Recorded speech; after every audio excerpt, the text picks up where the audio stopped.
আসসালামু আলাইকুম। আশা করি সবাই ভালো আছেন। আলহামদুলিল্লাহ। আজকে তৈরি করব পাকা আমের ভর্তা অথবা আম মাখা। কিছু আম নিয়েছি, আমগুলো ধুয়ে খোসা ছাড়িয়ে স্লাইস করে কেটে নেব।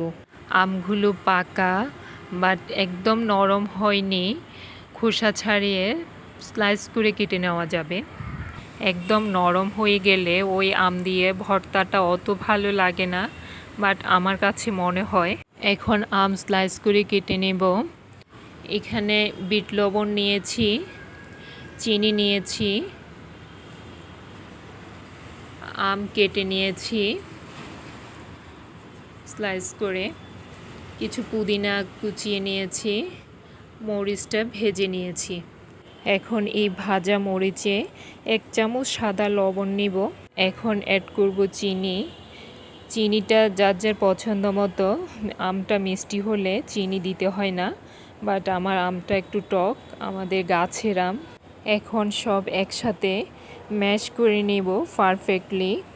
পুদিনা দিয়ে এভাবে আম মাখা করলে কাঁচা ইভেন পাকা পুদিনার ফ্লেভারটা খুবই ভালো লাগে ভর্তায়। অনেকের হয়তো পুদিনা পছন্দ না, আপনারা স্কিপ করবেন, বাট আমার কিন্তু খুবই পছন্দের। হয়ে গেল আমার পুদিনা, মরিচ, লবণ সব ম্যাশ করা। এখন আমটা ম্যাশ করে নিব। সবশেষে 1 চামচ বিট লবণ অ্যাড করলাম।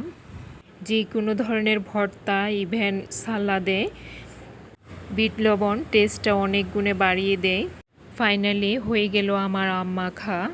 টক, মিষ্টি, ঝাল, ফ্যান্টাস্টিক টেস্ট। ভিডিওটি এতক্ষণ দেখার জন্য you are most welcome. Please subscribe, like and share my channel. Have a nice day. আল্লাহ হাফেজ।